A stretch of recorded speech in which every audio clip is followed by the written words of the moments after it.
வணக்கம் நண்பர்களே. நீங்கள் நீண்ட நேரம் உடல் உறவில் ஈடுபடணுமா? விந்து உங்களுக்கு சீக்கிரம் முந்தக்கூடாதுங்களா? உங்கள் மனைவியை அதிகப்படியாக சந்தோஷப்படுத்தணுமா? கவலையே வேணாம். இந்த வீடியோவில் தெரிகின்ற செம்பு மாத்திரை ஒன்று சாப்பிட்டீங்கன்னா போதும்.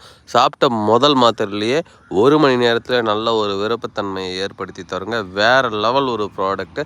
தேவைப்படுறவங்க வீடியோவில் தெரிகிற நம்பருக்கு காண்டாக்ட் பண்ணுங்கள். இது முழுக்க சஞ்சீவி வேர்களாலையும் சஞ்சீவி மூலிகையினாலையும் தயாரித்ததுனால எந்த ஒரு பக்க விளைவுகளும் கிடையாது, எந்த ஒரு பின் விளைவுகளும் கிடையாது. நீங்கள் இதை சாப்பிட்றதுனால உங்களுக்கு நிரந்தர தீர்வு அளிக்குமே தவிர இதனால் ஒரு பிரச்சனையும் உங்களுக்கு வராது. அதேமாரி இது எல்லா வயதினருமே சாப்பிடலாம். மெயினாக இது வயதினர்களுக்காக தயாரிக்கப்பட்டதுங்க. வயது காரணமாக பிரச்சனை ஏற்பட்டு இருந்தாலும் சரி, தவறுதலான பழக்கத்தினால பிரச்சனைகள் ஏற்பட்டு இருந்தாலும் சரி, இல்லை சுய இன்பத்தினால ஆணுறுப்பு சிறுத்து போய் சுருங்கி போய் செயல்படாமல் இருந்தாலும் இந்த மூலிகை மருந்து சாப்பிடும்போது நல்லா செயல்படுங்க. தேவைப்படுறவங்க வாங்கி பயன்படுத்திக்கோங்க. வீடியோவில் தெரிகிற நம்பருக்கு காண்டாக்ட் பண்ணுங்கள். நன்றி, வணக்கம்.